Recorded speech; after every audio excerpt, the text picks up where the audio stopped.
ಎಲ್ಲರಿಗೂ ನಮಸ್ಕಾರ. ರಿಯಾಸ್ ಕಿಚನ್ಗೆ ಸ್ವಾಗತ. ಇವತ್ತು ನಾವು ಚಿಕನ್ನು ಗ್ರೇವಿ ಮಾಡ್ತಾ ಇದ್ದೀವಿ. ಇದು ತುಂಬ ಟೇಸ್ಟ್ ಅಂದರೆ ಟೇಸ್ಟ್ ಇರುತ್ತೆ. ಇದು ಅಂತಂದರೆ ತುಂಬ ಡಿಫ್ರೆಂಟ್ ಟೇಸ್ಟ್ ಇರುತ್ತೆ. ನೀವು ಒಂದು ಸತಿ ಮಾಡಿ ನೋಡಿ, ನಿಮಗೆ ಗೊತ್ತಾಗುತ್ತೆ ಟೇಸ್ಟು. ನಾವು ಹೇಳೋದಕ್ಕಿಂತಲೂ ನೀವು ಒಂದು ಸತಿ ಮಾಡಿ ನೋಡಿದಾಗೆ ನಿಮಗೆ ಗೊತ್ತಾಗೋದು ಅದು ಟೇಸ್ಟ್ ಹೆಂಗಿದೆ ಅಂಥೇಳಿ. ನಾನಿಲ್ಲಿ ಚಿಕನ್ನು, ಇದು 1/4 kg ಚಿಕನ್ ಇದೆ. 1/4 kg ಚಿಕನ್ನಿಗೆ ಈಗ ನಾನು ಮ್ಯಾರಿನೇಟ್ ಮಾಡಬೇಕು. ಈಗ ಮ್ಯಾರಿನೇಟ್ ಮಾಡೋದು ಸಾಮಗ್ರಿಗಳನ್ನು ತೋರಿಸ್ತೀನಿ, ಹಾಕೋತಾ ಹೋಗ್ತೀನಿ ನೋಡಿರಿ.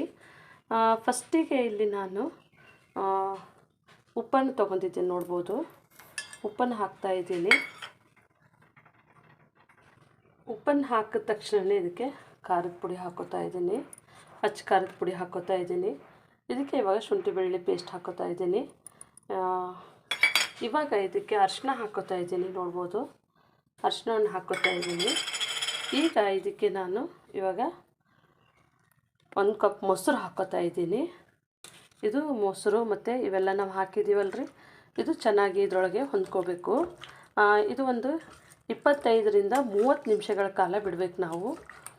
ಇದು ಚೆನ್ನಾಗಿ ಮ್ಯಾರಿನೇಟ್ ಆಗಬೇಕು. ಉಪ್ಪು, ಖಾರ ಮತ್ತು ಹುಳಿ ಹಾಕಿದ್ದೇವಲ್ರಿ, ಹುಳಿ ಒಂದು ಹಾಕ್ತೀನಿ. ಇದು ಒಂದು ಅರ್ಧ ಲಿಂಬೆಹಣ್ಣಿನಲ್ಲೂ ಕಡಿಮೆ ಹಾಕಿದ್ದೀನಿ, ನೋಡ್ಬೋದು. ಇದಕ್ಕೆ ನಾನು ಮ್ಯಾರಿನೇಟ್ ಮಾಡ್ತಾಯಿದ್ದೀನಿ, ನೋಡ್ಬೋದು. ಇದನ್ನು ಚೆನ್ನಾಗಿ ಕಲಿಸ್ಬಿಟ್ಟು ನಾವು ಇಟ್ಕೋಬೇಕು.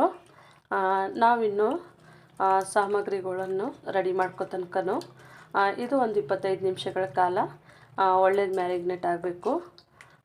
ನೀವು ನಮಗೆ ಸಪೋರ್ಟ್ ಮಾಡ್ತಾಯಿದ್ದೀರಿ, ನಮಗೆ ಸಂತೋಷವಾಗುತ್ತೆ. ಮತ್ತು ಇನ್ನೂ ಹೆಚ್ಚಿನ ರೀತಿಯಲ್ಲಿ ಸಬ್ಸ್ಕ್ರೈಬ್ ಮಾಡಿ. ನಾವು ಒಳ್ಳೆ ಅಡುಗೆಗಳನ್ನು ಮಾಡ್ಕಿಸಂದ್ರೆ ಹಾಕ್ತೀನಿ ಯೂಟ್ಯೂಬಿಗೆ, ನೋಡ್ಬೋದು. ಇದು ಚಿಕನ್ ಮಾತ್ರ ತುಂಬ ಸೂಪರ್ ಅಂದರೆ ಸೂಪರ್ ಇರುತ್ತೆ. ಇದು ಯಾವ ಥರ ಅಂತಂದರೆ ಇದು ಟೇಸ್ಟ್ ಎಲ್ಲಿ ಸಿಗಲ್ಲ, ಅಷ್ಟು ಡಿಫ್ರೆಂಟ್ ಆದಂಥ ಟೇಸ್ಟ್ ಇರುತ್ತೆ. ನಾನಿವಾಗ ಇದನ್ನು ಮುಚ್ಚಿಡ್ತಾ ಇದ್ದೀನಿ ಒಂದು 25ರಿಂದ 30 ನಿಮಿಷಗಳ ಕಾಲ. ಈಗ ನೋಡ್ಬೋದು, ನಮ್ಮದು ಚಿಕನ್ನು ನಾವು ನೆನೆಸಿಟ್ಟಿದ್ದೇವೆ. ಇವಾಗ ನಾವು ಚಿಕನ್ ಸಾಂಬಾರು ಗ್ರೇವಿನೂ ಮಾಡ್ಕೋಬೋದು, ಸಾಂಬಾರನ್ನ ಮಾಡ್ಕೋಬೋದು. ನಾನಿಲ್ಲಿ 3 ಮೀಡಿಯಮ್ಮು ಈರುಳ್ಳಿಯನ್ನು ಸಣ್ಣಕ್ಕೆ ಉದ್ದಕ್ಕೆ ಹೆಚ್ಚಿಗೆ ಇಟ್ಕೊಂಡಿದ್ದೀನಿ ರೀ. ಇದು ನಮಗೆ ಸಾಂಬಾರ್ಗೆ ಹಾಕಕ್ಕೆ ಬೇಕಾಗುತ್ತೆ, ಚಿಕನ್ ಸಾರಿಗೆ. ಇದು ಒಂದು, ಮತ್ತು ಒಂದು ಸ್ವಲ್ಪ ಗೋಡಂಬಿ ಇಟ್ಕೊಂಡಿದ್ದೀನಿ ನಾನು, ಇದು ಒಂದು. ಮತ್ತು ಇಲ್ಲಿ ಒಂದು 4ರಿಂದ 5 ಟೊಮೆಟೊ ತೊಗೊತಿದ್ದೀನಿ. ಇದು ನಾಟಿ ಹುಳಿ ಟೊಮೆಟೊ ಇದೆ. ನಾವು ಇದಕ್ಕೂ ನಾವು ಲಿಂಬೆಹಣ್ಣು ಹಾಕಿ ಮ್ಯಾರಿನೇಟ್ ಮಾಡಿದ್ದೀವಿ ಅಂದ್ರೂ ಇದು ನಾನು ಹುಳಿ ಟೊಮೆಟೊ ತೊಗೊಂಡಿನಿ, ಟೇಸ್ಟ್ ಚೆನ್ನಾಗಿ ಬರುತ್ತಂತೇಳಿ. ಇದನ್ನು ನಾನು ಟೊಮೆಟೊ ಪ್ಯೂರಿ ಮಾಡ್ಕೊತೀನಿ, ಹೇಳ್ತೀನಿ ನಿಮಗೆ. ಮತ್ತಿಲ್ಲಿ ನಾನು ಈಗ ಗರಂ ಮಸಾಲ ಅರ್ಧ ಟೀ ಸ್ಪೂನಷ್ಟು, ಇದು ನಾನು ಸಾರಿಗೆ ಹಾಕೊಳ್ಳೋಕ್ಕೆ. ಮತ್ತು ಇಲ್ಲಿ ಇದು 1 ಟೀ ಸ್ಪೂನಷ್ಟು ಧನಿಯಾ ಪುಡಿ ಇದೆ. ಮತ್ತು ಇಲ್ಲಿ 1 ಟೀ ಸ್ಪೂನಷ್ಟು ಅಚ್ಚ ಖಾರದ ಪುಡಿ, ಸ್ವಲ್ಪ ಜೀರಿಗೆ, ಅರ್ಧ ಚಮಚದಷ್ಟು ಜೀರಿಗೆ, ಒಂದು 6ರಿಂದ 7 ಬ್ಯಾಡಗಿ ಮೆಣಸಿನ್ಕಾಯಿ. ನಮಗೆ ಇಲ್ಲಿ ಕಸ್ತೂರಿ ಮೆಂತ್ಯ ಬೇಕಾಗುತ್ತೆ. ನನ್ನ ಬಳಿ ಒಣ ಕಸ್ತೂರಿ ಮೆಂತ್ಯ ಇದೆ, ನೀವು ಹಸಿದು ಸೊಪ್ಪು ಸಿಕ್ಕರೆ ತೊಗೋಬೋದು ನೀವು.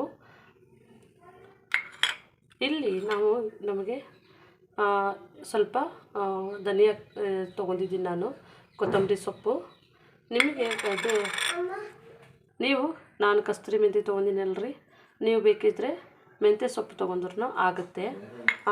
ಈಗ ಇಲ್ಲಿ ನಾನು ಅರ್ಧ ಟೀ ಸ್ಪೂನಷ್ಟು ಗಸಗಸೆ ತೊಗೊಂಡಿದ್ದೀನಿ. ಇದು ಗಸಗಸೆ ಒಂದು 15ರಿಂದ 20 ನಿಮಿಷ ನೀರಿನಲ್ಲಿ ನೆನೆಸಿಡ್ತೀನಿ. ಮತ್ತು ಇಲ್ಲಿ ನಾನು ಗಟ್ಟಿಗೆ ತೆಂಗಿನಕಾಯಿ ಹಾಲು ತೊಗೊಂಡಿದ್ದೀನಿ, ನೋಡ್ಬೋದು ಎಷ್ಟು ಗಟ್ಟಿಯಾಗಿದೆ ಹಾಲು.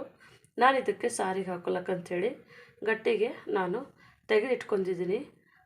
ಇದು ಎಲ್ಲ ಐಟಮು ಸ್ವಲ್ಪ ಟೈಮ್ ತೊಗೋಬೋದು, ಆದರೆ ಇದು ತುಂಬ ಟೇಸ್ಟ್ ಆಗಿರುತ್ತೆ ಮತ್ತು ರುಚಿಯಾಗಿಯೂ ಇರುತ್ತೆ. ನೀವು ಮನೆಯಲ್ಲಿ ಒಂದು ಸರ್ತಿ ಟ್ರೈ ಮಾಡಿರಿ, ಚೆನ್ನಾಗಿ ಬರುತ್ತೆ. ಇವಾಗ ನೋಡ್ಬೋದು, ನಾನು ಒಂಚೂರು ನೀರು ಹಾಕಿ ಇದನ್ನು ನೆನೆಸ್ತಾ ಇದ್ದೀನಿ.